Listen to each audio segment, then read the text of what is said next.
toute l'actualité automobile. كل جديد في عالم السيارات. Les meilleures annonces de l'occasion. أجود صفقات البيع والشراء في السيارات المستعملة. Et le point de vue des professionnels de l'automobile, c'est dans Tomobile Magazine. وآراء مهنية عالم السيارات، هادشي في طوموبيل ماغازين. L'émission consacrée exclusivement au secteur automobile au Maroc. البرنامج الخاص بقطاع السيارات في المغرب. MFM Radio, la radio qui vous écoute 24 heures sur 24. Voici Tomobile Magazine, l'émission consacrée exclusivement à l'automobile et à son environnement. Bonjour à tous, merci de nous écouter sur l'ensemble des fréquences de MFM Radio. Bonjour Malaïline. مرحبا بكم مستمعي MFM الكرام. مرحبا دافيد. هذا برنامج طوموبيل ماغازين وحنا معكم لمدة أقل من ساعة. L'actualité automobile au Maroc et dans le monde, le point de vue des professionnels du secteur. Tour d'horizon dans quelques instants dans le journal de la semaine. Nous aurons à notre micro Loïc Morin, président directeur général de Sopriam, importateur des marques Peugeot et Citroën. Il reviendra plus en détail sur le bilan commercial de ces marques à fin août et nous livrera les perspectives de développement de son groupe à plus ou moins long terme. Ce sera notre invité de la semaine. طوموبيل ماغازين وكذلك صوتكم انتم مستمعي الكرام في الفقرة ديال الميكرو تروتوار، الارتسامات ديالكم حول السيارة، اشنو عجبكم واشنو مقلقكم، فقرة من خلالها كنسولكم على عدد من المواضيع المتعلقة بعالم السيارات. Tomobile Magazine nouveauté automobile. Elle n'était commercialisée qu'en 3 portes depuis son lancement dans le Royaume, courant 2011. Voici que l'Audi A1 est également disponible en 5 portes. Nous la découvrirons plus en détail, c'est la nouveauté de la semaine. Le phénomène de la contrefaçon au niveau des pièces détachées et accessoires automobiles, les dangers que cela représente pour nous, les consommateurs, et pour vous, les professionnels du secteur, les solutions qui existent pour s'en protéger. Nous réécouterons Saïd Karbash, directeur qualité et service de Renault Maroc, qui nous livrera son analyse sur ce phénomène. Il sera notre expert de la semaine. كل نصائح ضرورية للاهتمام بالسيارة ديالكم والسلامة ديالكم على الطريق في الفقرة ديال بوان اوتو كونساي. L'actualité automobile n'attend pas. On démarre avec le journal de la semaine.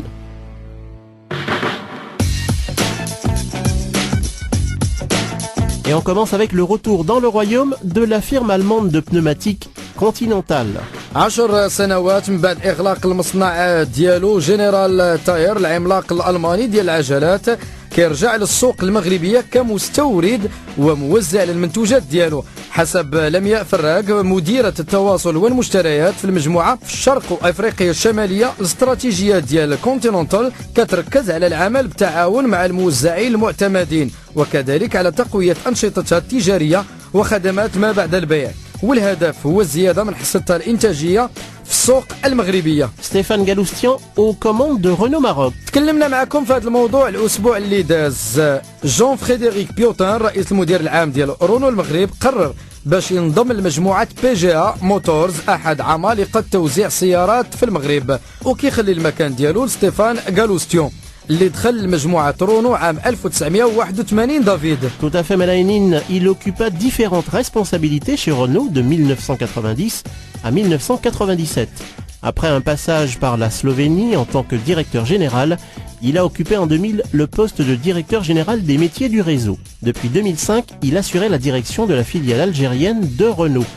Il prendra officiellement ses fonctions de PDG dans le Royaume à compter du 1er octobre prochain. المولوعون بالدراجات النارية عندهم موعد في جديدة الأسبوع الجاي. Plus précisément sur le parking du Mazagan Beach et Golf Resort, où se déroulera la 2e édition de l'International Stunt Championship 2012. عاود ذكرنا دافيد بأشنو هي ستونت وشنو كتعرف تستانتي. Ah non, pas du tout Mélaïnine, pas du tout. Alors le stunt, terme anglais qui veut dire cascade, est une discipline qui consiste à enchaîner des figures impressionnantes sur la roue arrière ou sur la roue avant, notamment avec des scooters et plus généralement sur des motos de grosse cylindrée. De nombreuses vedettes internationales et champions du monde de la discipline feront le déplacement à El Jalida. Un événement organisé par le groupe hôtelier en partenariat avec l'association des motards marocains Dadaz Bike. On reste dans les sports mécaniques Mélaïnine avec le rallye international des lacs du Maroc. الدورة الرابعة ديال هذا الرالي غتلعب من 4 حتى 7 أكتوبر الجاي تحت الرعاية الشرفية لسمو الأميرة لاله مريم. هذا الرالي منظم من طرف الجمعية المغاربية لرياضات السيارات بشراكة مع الجامعة الملكية المغربية لرياضات السيارات. الهدف بالنسبة للمشاركين غيكون هو الذهاب لمدينة الخميسات انطلاقا من الدار البيضاء مرورا من خنيفرة تينغير أزرو إفران على مسافة 1300 كيلومتر. خلال هذا الرالي مجموعة من عمليات توزيع الهبات في كل من قلميمة وأزرو والخميسات مدينة الوصول اللي فيها غادي يتم تقديم الجوائز للفائزين. وصلنا دافيد لرقم الأسبوع. 24%, c'est la progression du résultat net de Autonejma, l'importateur entre autres au Maroc de Mercedes, Sangyong, Jeep ou Dodge. Un bénéfice net estimé à 61,3 millions de dirhams à la fin du premier semestre 2012. Et puis sachez que le constructeur Land Rover a choisi le Maroc pour y effectuer les essais réservés à la presse internationale de son nouveau Range Rover. Un 4x4 très haut de gamme que vous apercevrez courant octobre et novembre, notamment du côté de Marrakech et sa région. Évidemment, Automobile Magazine sera présent pour vous faire découvrir ce mythique Range Rover. ونمشيو للخبر الدولي مع بورش اللي غادا تقلص الاستثمارات ديال العام المقبل. Nous allons probablement retarder un projet ou un autre, a déclaré le directeur de la marque Matthias Müller, précisant que les ventes de Porsche pourraient être l'an prochain inférieures de 5 à 10% à l'objectif initial que s'est fixé le constructeur. Pour maintenir sa rentabilité, la filiale de Volkswagen devrait aussi réduire sa production en 2013. C'est la fin de ce journal, on se retrouve tout de suite après ceci.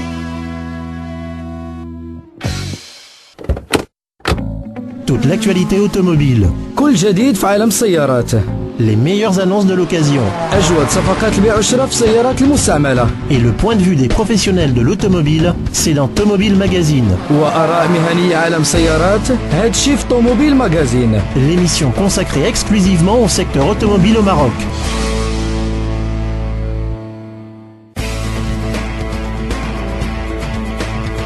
Automobile Magazine, l'invité de la semaine. Nous recevons à notre micro Loïc Morin, président-directeur général de Sopriam, importateur des marques Peugeot et Citroën. Il revient plus en détail sur le bilan commercial de ces marques à fin août et nous livre les perspectives de développement de son groupe à plus ou moins long terme. C'est notre invité de la semaine. Loïc Morin, bonjour, vous êtes PDG du groupe Sopriam, importateur des marques Peugeot et Citroën. Pouvez-vous nous faire un bilan commercial de ces deux marques à fin août? Oui, alors, sur ces 8 premiers mois de l'année, on a un certain nombre de conclusions, au titre desquelles la première, finalement, qui est une belle satisfaction, et pour ne pas avoir une confusion sur certains de nos confrères qui ont aussi des effets d'annonce non négligeables, mais il m'importe de souligner que la première marque sur le marché marocain, sur le segment des véhicules importés, donc quand on expurge la production locale, voilà, sur lequel effectivement là il y a un constructeur, mais si on regarde l'ensemble des véhicules qui sont physiquement importés, la première marque est depuis désormais maintenant 3 années consécutives, systématiquement, c'est Peugeot. Si on s'attache cette fois-ci au même raisonnement mais qu'on raisonne en groupe, par exemple Renault Dacia ou Peugeot Citroën et ainsi de suite, le premier groupe est également le groupe des marques PSA. Donc le premier élément de satisfaction pour nous fait qu'on conserve ce leadership sur le segment des véhicules importés. Voilà, ça c'est une donnée qui est importante.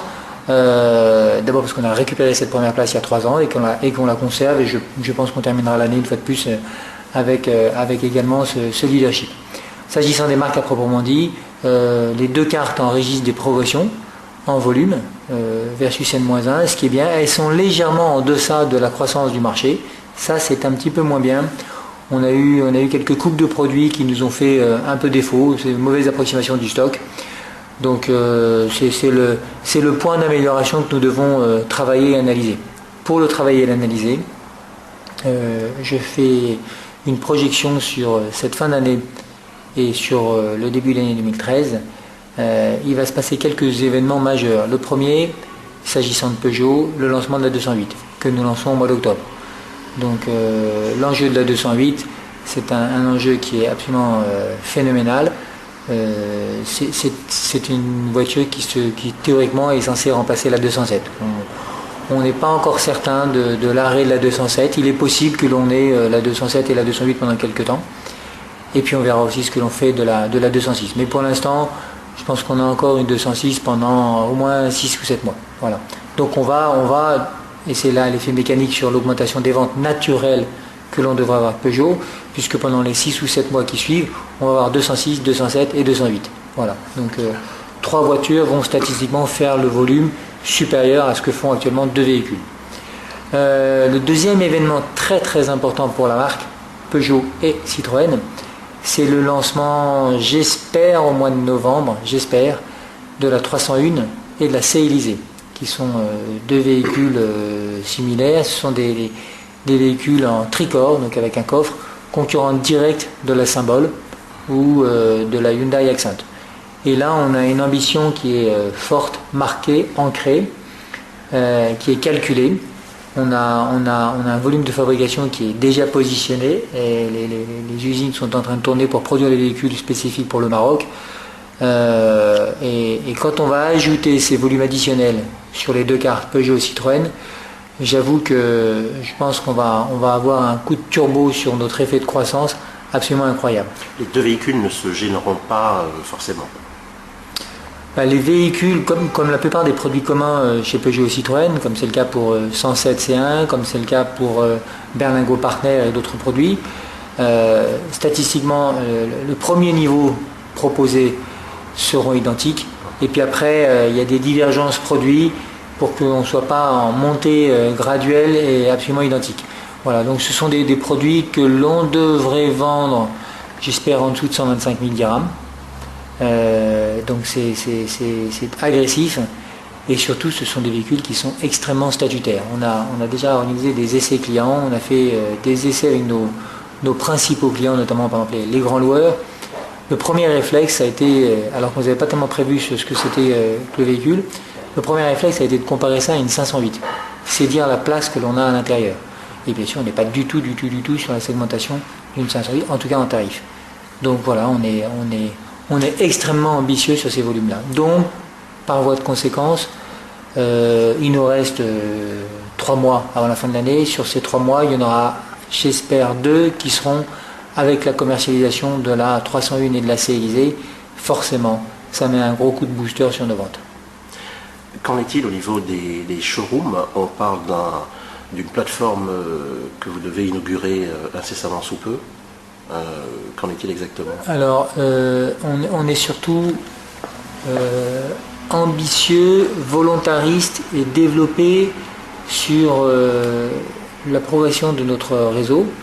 Et ça concerne plusieurs points stratégiques. Le premier, c'est de refaire le maillage géographique. C'est-à-dire, là où il y a lieu de positionner une concession, il faut en mettre une. Donc, on a ouvert des sites. Le deuxième, c'est la mise à la charte des concessions qui ne le sont pas. Donc une concession qui n'a pas les nouvelles enseignes, qui n'est pas à la charte du constructeur Peugeot ou Citroën, on fait les investissements conséquents. Et enfin, le troisième, lorsque l'on est sous-représenté, mais tout de même présent géographiquement, eh bien, soit on rachète notre concessionnaire, soit on remet des hommes, soit on rechange l'organisation, selon les différents remèdes que l'on peut trouver. Mais c'est quand même un objectif d'être dignement représenté. Voilà. Donc une fois qu'on est dans la trilogie de ces stratégies, c'est-à-dire on ouvre, on remet à la charte ou on rachète, on arrive à avoir un maillage géographique qui nous aura permis de passer en l'espace de 3 ans d'à peu près 17 points par marque à plus de 33. Les objectifs sont tenus et on est encore avec des perspectives d'évolution qui sont fortes, notamment en matière d'après-vente. Où, je prends l'exemple de la ville de Casablanca, on ouvre des sites qui sont extrêmement développés sur des surfaces après-vente. On a ouvert un site quasiment exclusif après-vente sur la zone de Sidi Marouf, sur la zone de Zenata, et on va ouvrir un site, j'espère au mois de novembre, sur Nseba. Donc sur la seule année 2012, sur la seule ville de Casablanca encore une fois, ce sont déjà 3 nouveaux sites additionnels, exclusivement réservés sur l'après-vente, donc c'est important. On vient de valider l'acquisition d'un nouveau local additionnel pour de l'après-vente à Tanger. Et puis après, voilà, on a quelques concessions qui vont se livrer. On a une nouvelle concession qui va se livrer d'ici 3 mois Salé. On en a une nouvelle qui va se livrer à Kenitra. Donc voilà, on est dans un plan de bataille qui se déroule conformément à l'ambition qu'on s'était fixée sur notre business plan. Comment envisagez-vous l'avenir des 2 marques à plus ou moins long terme? Je pense qu'on est, à mon avis, dans une capacité pour l'année prochaine de croissance de part de marché du fait de l'arrivée de ces deux véhicules, 301 et C-Élysée. Là, on est vraiment, pour Citroën, c'est typiquement le vrai produit additionnel. Ça, il n'y a absolument pas ça, et comme on n'a aucun produit qui va s'effacer en 2013, on sera vraiment dans de l'additionnel. S'agissant de Peugeot, comme je ne suis pas certain d'avoir la 206 toute l'année, c'est sûr que ça peut faire un tassement de volume qui sera compensé par cette 301. Voilà, donc du coup, l'addition des deux fait qu'on a, à mon avis, toute la légitimité pour être confiant sur la construction de l'exercice 2013.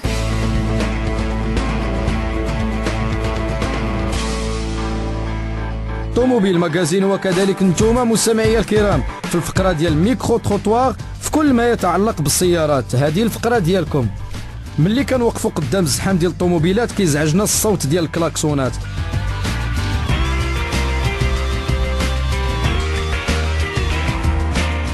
ومن غير الزحام، غير قدام الفوغوج شي ناس يهديهم الله عارفين الضوء باقي احمر وكيصدعوك بالكلاكسون. كاين كذلك اللي ما كيحترمش الاماكن اللي ممنوع فيها الكلاكسون نهائيا بحال السبيطارات. وانتوما اشنو قلتوا على الكلاكسون؟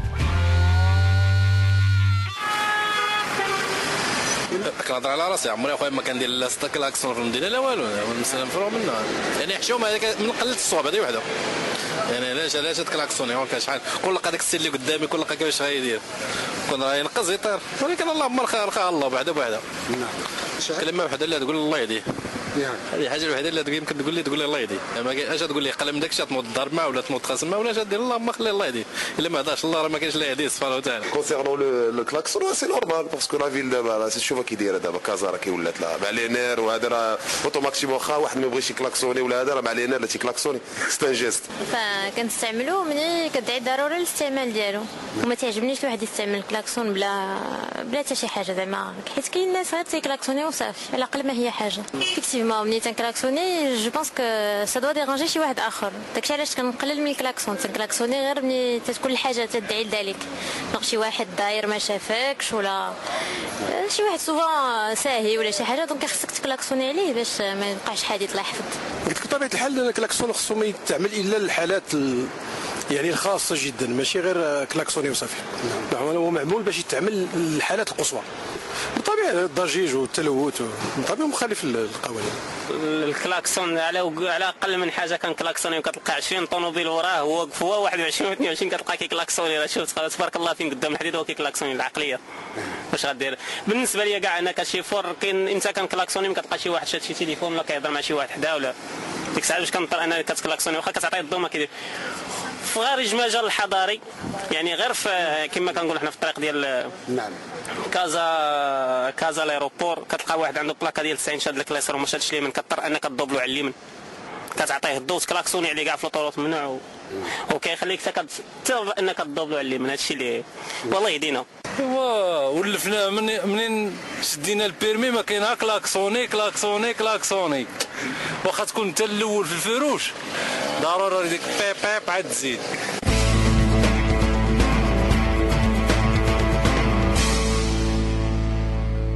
Automobile Magazine, nouveauté automobile.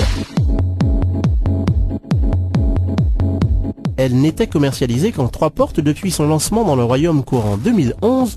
Voici que l'Audi A1 est disponible également en 5 portes. Mehdi Lagzaoui, directeur de la marque Audi, nous donne plus de détails sur ce modèle.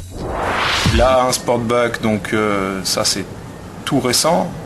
C'est un modèle qu'on avait sorti déjà l'année dernière en 3 portes, qui là aussi a été au-dessus de nos espérances. Alors là j'ai les chiffres, on a quand même vendu 230 unités à aujourd'hui, c'est-à-dire en 17 mois. Là un 3 portes, 230 unités, ce qui est quand même assez remarquable pour une 3 portes. Et là un Sportback, on l'a lancé il y a on va dire à peu près un mois. Et on a déjà écoulé 15 unités en espérant faire 60 cette année. Aujourd'hui je vous la présenterai plus en détail, mais c'est une vraie nouveauté, c'est-à-dire que le défi c'était vraiment de reprendre la 3 portes de garder une voiture de la même taille. Elle fait 3 mètres 95 en longueur, donc exactement la même chose, même empattement 2 mètres 47, excusez-moi. Et si la seule différence en termes de taille, c'est 6 mm de plus en largeur, 6 mm de plus en hauteur, ce qui agrandit l'habitacle. Et maintenant, donc, c'est l'accessibilité à l'arrière qui a été effectivement modifiée avec ces deux portes en plus. Selon les goûts de chacun, les arches de pavillon, le toit et le spoiler de pavillon sont disponibles en 3 coloris. La carrosserie, elle, est disponible au choix en 13 couleurs différentes. L'habitacle joue la carte de l'originalité, la présentation est sérieuse, tout comme l'assemblage et la qualité de finition des matériaux. Ce véhicule est disponible en 2 motorisations, à savoir le 1,4 litre essence TFSI de 122 chevaux. Les amateurs de diesel pourront compter sur le 1,6 litre TDI de 105 chevaux. Des motorisations qui ne manquent pas de dynamisme, associées à un châssis sportif et stable. De quoi se faire plaisir au volant. L'Audi A1 Sportback est commercialisé au Maroc à partir de 260 000 dirhams en version diesel 105 chevaux. La version essence démarre quant à elle à 275 000 dirhams.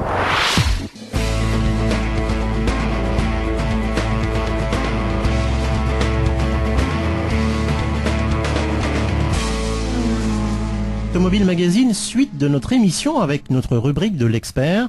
Nous recevons monsieur Saïd Karbash, directeur qualité et service de Renault Maroc, avec lequel nous allons évoquer le phénomène de la pièce détachée de rechange et des accessoires automobiles de contrefaçon, les dangers que peuvent occasionner ce phénomène et les solutions qui existent pour s'en protéger.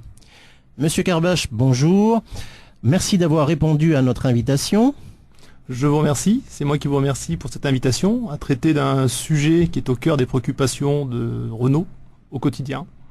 Parfait. Alors, premier constat, selon l'Unifab, l'Union des fabricants de France, environ 20% des pièces détachées de rechange qui circulent au Maroc sont issues de la contrefaçon, dont 5% qui sont de pures imitations. Est-ce que vous confirmez ces chiffres ? Alors, tout d'abord, je pense qu'il est important de rappeler que ce fléau de la contrefaçon ne touche pas que l'industrie automobile, mais divers secteurs d'activité tels que la pharmaceutique, l'électronique, etc. Et je pense que nous sommes là au cœur d'un véritable débat de société. Parce que la vie des usagers, des automobilistes, est en jeu. Et que ce fléau, il faut commencer à le combattre. Alors, en ce qui concerne le secteur automobile, effectivement, on estime, alors ce sont des estimations, que 20 à 30% des pièces commercialisées au Maroc sont des pièces contrefaites. C'est un chiffre qui est assez important. C'est alarmant, c'est quand même alarmant. C'est pour cette raison, effectivement, je disais que c'est un vrai sujet qui commence à être traité, tant d'un point de vue législatif, même si on le verra par la suite, il reste encore beaucoup à faire, que d'un point de vue des constructeurs, puisque les constructeurs commencent à prendre conscience de cette problématique et que les choses commencent à s'organiser sur le marché marocain, entre autres. Alors justement, par rapport à cette pièce de contrefaçon dont on dit qu'il y a des risques, quels sont-ils justement ces risques avec cette pièce de contrefaçon ? Alors, j'ai envie de dire qu'il y a plusieurs types de risques. Je vais en citer 3 qui sont d'importance décroissante. Alors, il y a tout d'abord le risque pour le consommateur, qui bien entendu est le premier dupe de ce commerce-là. Généralement, il paie le prix d'une pièce contrefaite au prix d'une pièce d'origine. Comme on est sur un marché où la transparence n'est pas de règle, bien souvent, les consommateurs sont les premières victimes de ce marché-là. Donc c'est un risque qui est important, parce qu'il touche directement au budget et à la confiance qu'on peut avoir sur le marché. Il y a un deuxième risque qui, là aussi, touche le budget du consommateur directement, qui est lié aux dégradations que la monte de ces pièces de contrefaçon peut générer sur le véhicule. Donc on constate souvent dans nos ateliers des problématiques de casse moteur quand on analyse, on se rend compte effectivement qu'il y a eu la cause principale, c'était le fait de mettre une pièce qui n'était pas d'origine, mais une pièce de contrefaçon, telle que les filtres à gasoil qui peuvent détériorer, qui peuvent avoir une incidence rapide sur les moteurs. Et puis, le plus important des risques, et là je viens de citer deux risques qui parlent à l'automobiliste et au consommateur, mais le plus important reste enfin le risque sécuritaire. Voilà.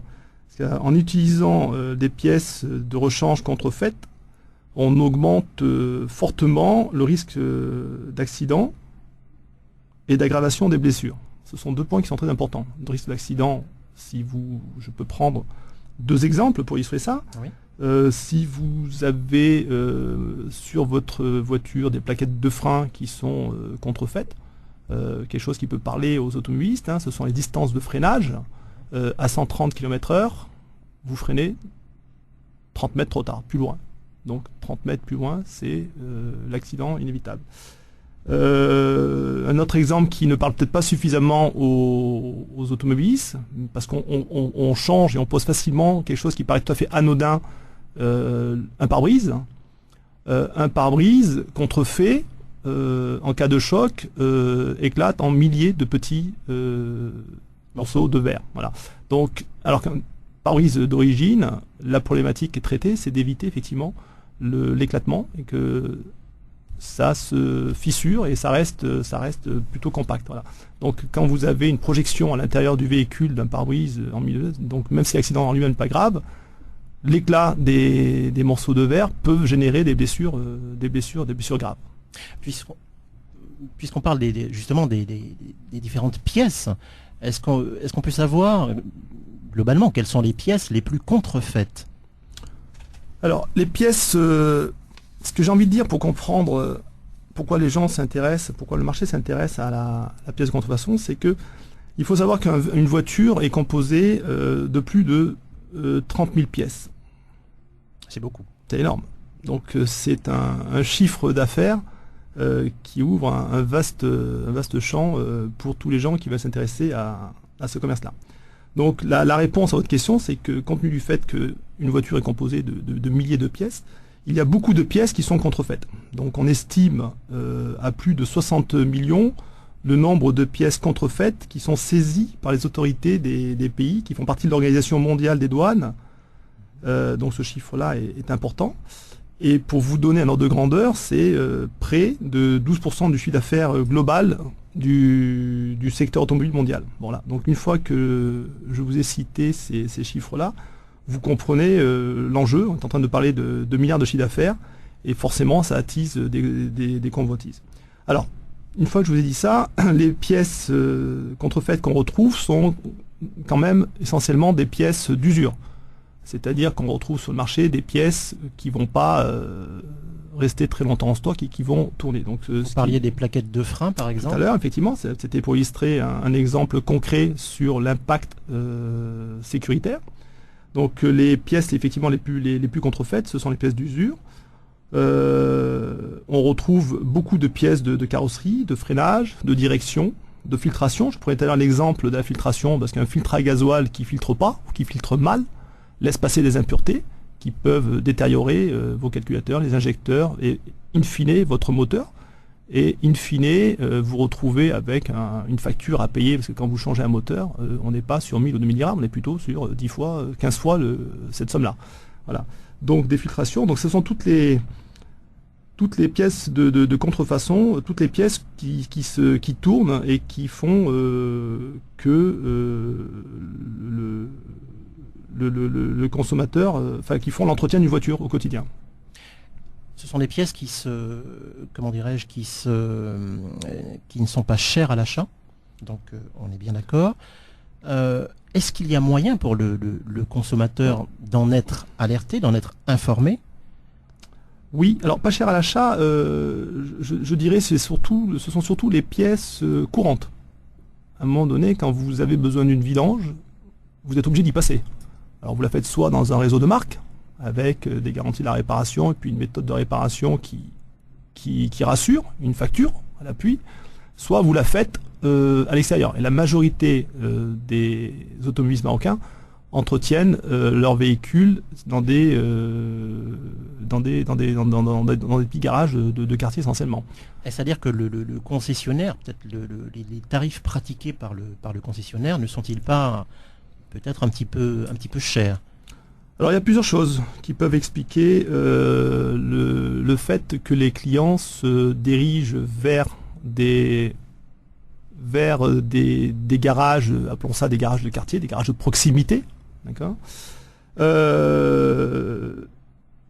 et s'orientent vers aussi les pièces de contrefaçon. Mais ce que je pense et ce qu'on peut constater, c'est que beaucoup de consommateurs, et c'est pour ça que votre émission est intéressante, parce qu'elle permet d'alerter et de sensibiliser les auditeurs sur le fait qu'il ne faut pas là non plus faire preuve de trop de naïveté. On a tendance souvent à confier sa voiture à l'entretien à son garagiste, qu'on connaît, de quartier, qui lui-même, alors vous avez ceux qui vous connaissent bien, qui sont scrupuleux et qui vont faire attention à ce qu'ils vont vous monter sur votre voiture, et puis vous avez ceux qui ont beaucoup moins de scrupules et pour qui la seule préoccupation c'est de vous faire ça au moindre coût et peut-être à la meilleure marge pour eux-mêmes, d'accord. Donc il faut faire très attention parce que je pense que beaucoup d'automobilistes font leur entretien chez leur garagiste en pensant effectivement que les pièces qui sont montées sur leur voiture sont soit de la pièce d'origine, soit de la pièce tout à fait sûre pour leur sécurité. Qu'à la limite, qu'ils ne s'intéressent pas forcément à la qualité de la pièce, mais ce qui importe le plus, c'est peut-être le prix. Oui, ce qui importe le plus in fine, ce qui importe le plus pour un automobiliste, c'est ce qu'il va payer. Et il n'est pas dans le détail de savoir ce qu'a coûté la pièce. C'est soit psychologiquement le prix de sa vidange lui convient et ça passe, soit il considère que pour une vidange c'est trop cher, auquel cas il va trouver des solutions alternatives. Alors c'est pour ça que je disais effectivement que le prix de résumer cette problématique à une problématique de prix, ça peut être un petit peu réducteur. Alors c'est effectivement souvent l'argument qui est avancé, mais il ne faudrait pas que cet argument du prix confisque, je dirais, le débat sur ce fléau qui est la contrefaçon.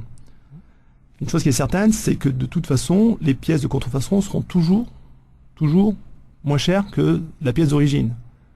On peut avoir un différentiel. Quel est le gap entre une pièce de contrefaçon et une pièce d'origine?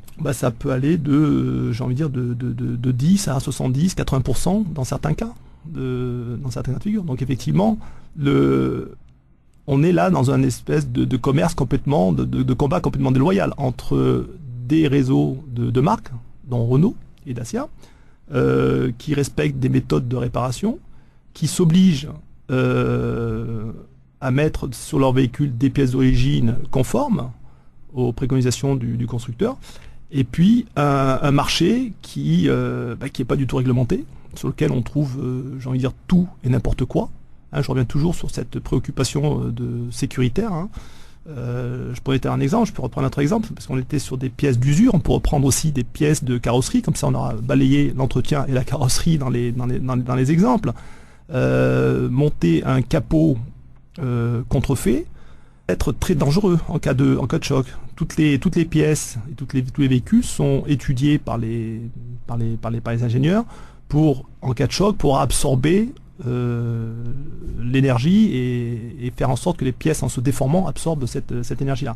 Donc un capot contrefait peut être une véritable guillotine, si effectivement il y a intrusion dans l'habitacle, par exemple.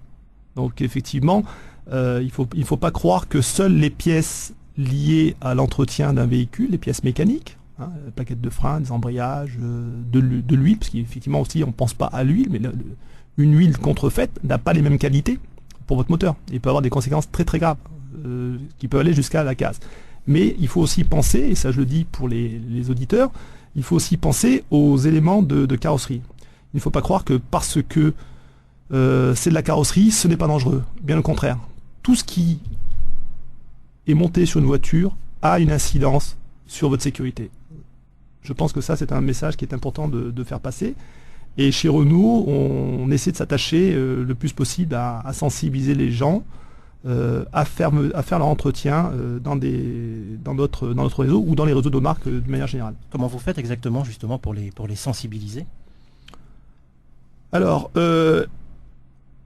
On est en train de développer toute une politique de prix et de transparence dans nos prix. Puisqu'effectivement, je le disais tout à l'heure, il faut pas être dupe. Hein. Là, on est en train de discuter autour d'un micro et que effectivement les soucis de budget d'argent sont pas ceux qui sont immédiatement mis sur la table. Ouais. Mais au final, malgré tout, pour la majorité des automobilistes, le budget automobile commence à peser de plus en plus sur leur budget global. On vient de vivre une augmentation du prix de l'essence. Elle ne sera pas sans conséquence non plus dans des arbitrages que les consommateurs feront entre j'entretiens plus, j'espace mes entretiens de véhicules, je change pas. Donc le budget automobile est un poste important dans le budget d'un ménage. Donc mais nous l'avons compris. Le même.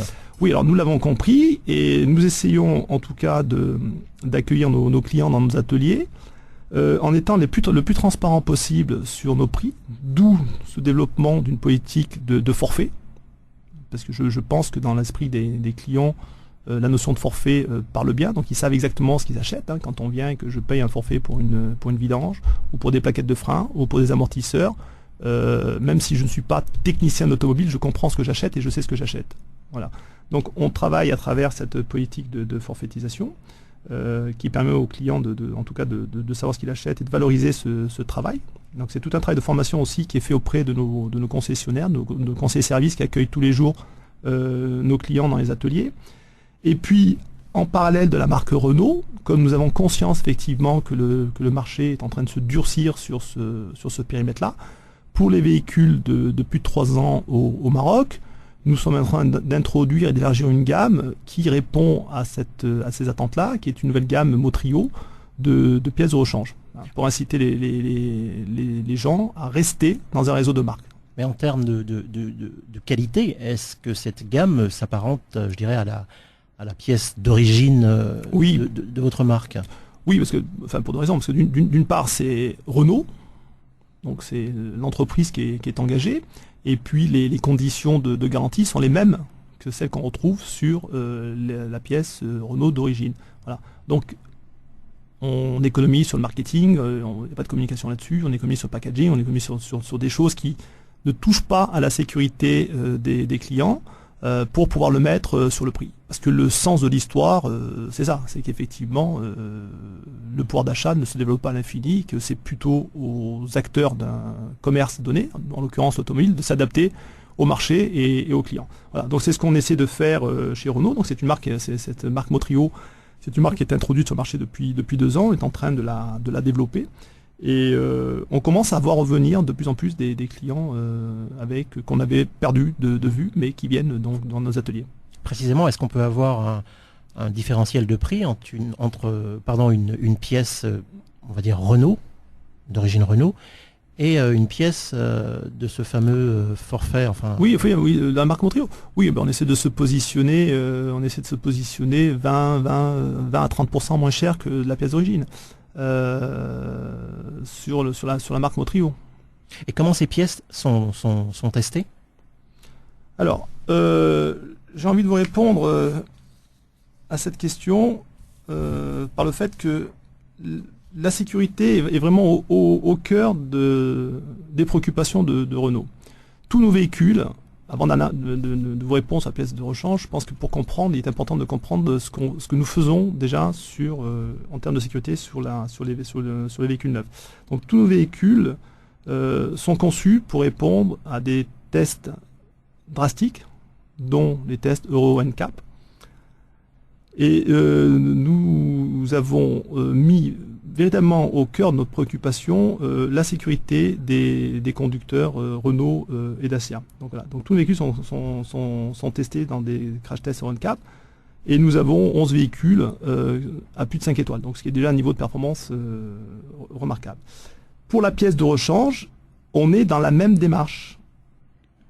C'est-à-dire que chaque année, Renault fait, alors je vous parle de mémoire, plus de 400 crash tests physiques de pièces. On teste des pièces comme on teste des voitures, et plus de 5000 crash tests virtuels sur ordinateur. Donc ce sont plus de 600 ingénieurs qui travaillent sur tous les composants de nos véhicules, mais pas uniquement pour la vente de voitures neuves, mais également pour la prévente, pour faire en sorte que nos clients, du début de leur histoire avec Renault jusqu'à la fin de leur histoire, se retrouvent dans un environnement le plus sûr possible. Voilà.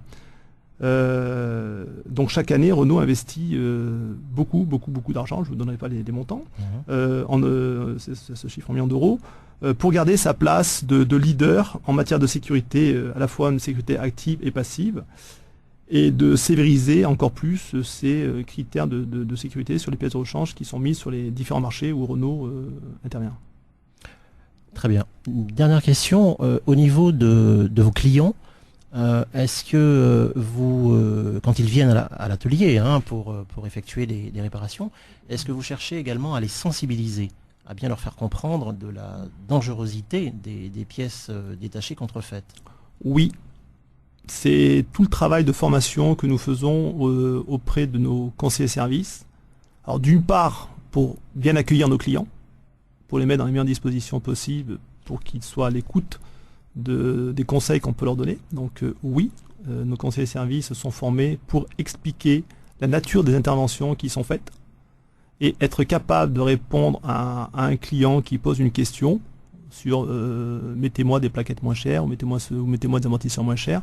Pourquoi effectivement il ne faut pas le faire et pourquoi Renault préconise plutôt telle ou telle pièce à monter sur son véhicule.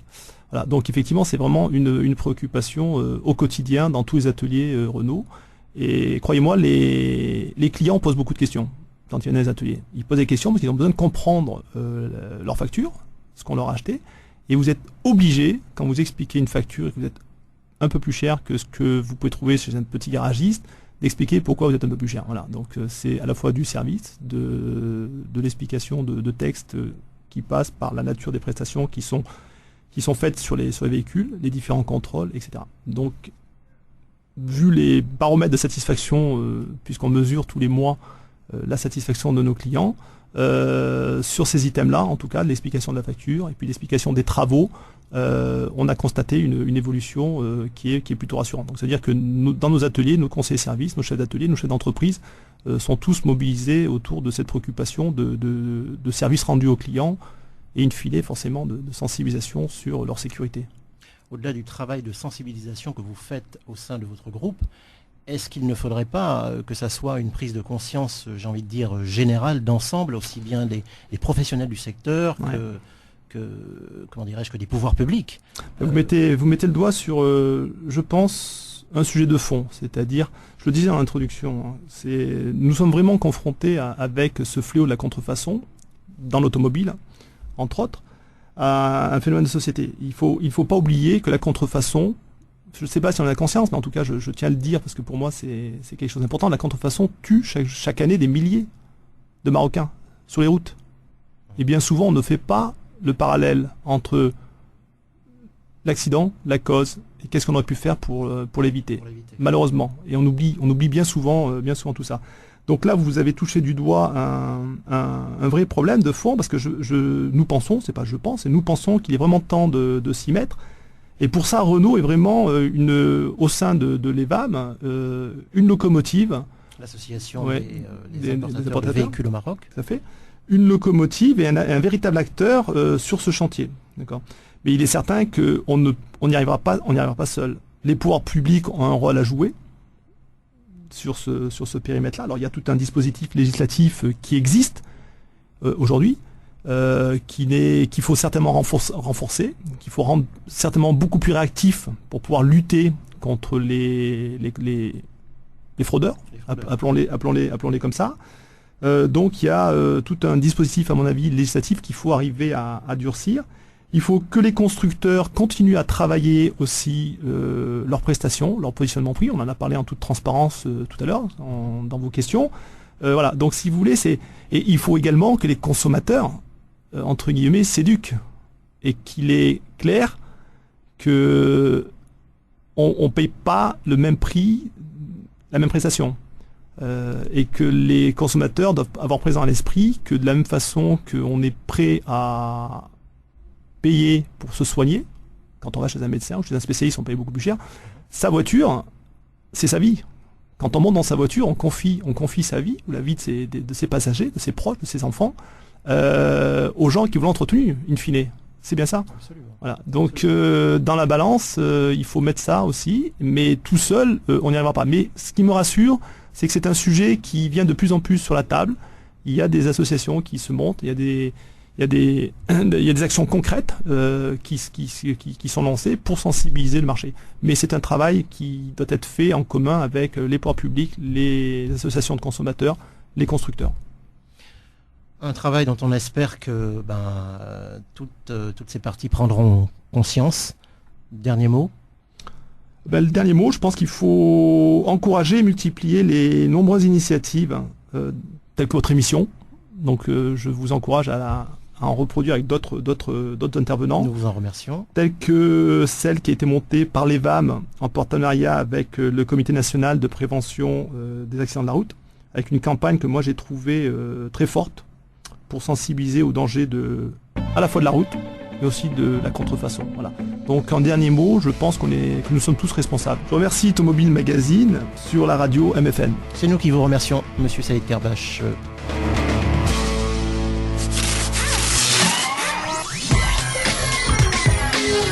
On termine cette émission avec les fiches pratiques de Automobile Magazine.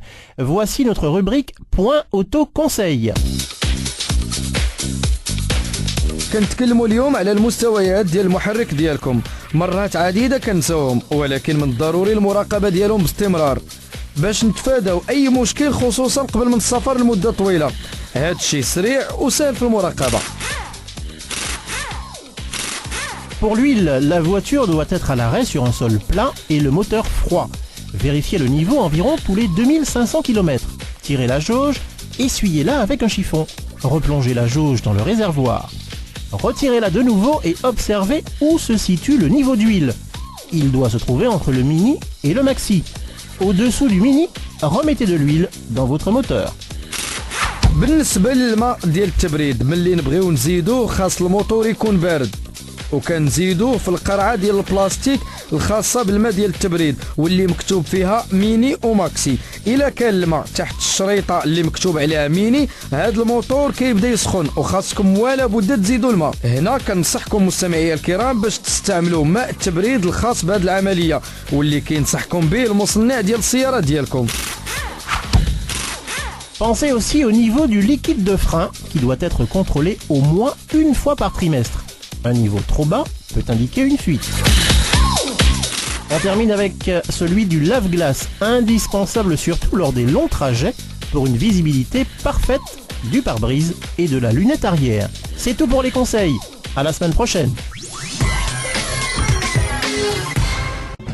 Voilà, c'est la fin d'Automobile Magazine. Nous vous remercions pour votre fidélité. Si vous souhaitez nous contacter, passez une petite annonce de l'occasion. Envoyez-nous un SMS composé de 5054 suivi de TO et de votre message Sideram TTC, le texto. Vous pouvez aussi nous envoyer un mail à info@automobile.net. Sachez que la semaine prochaine, nous vous ferons vivre l'ouverture du Mondial Automobile de Paris, l'un des plus importants salons au monde.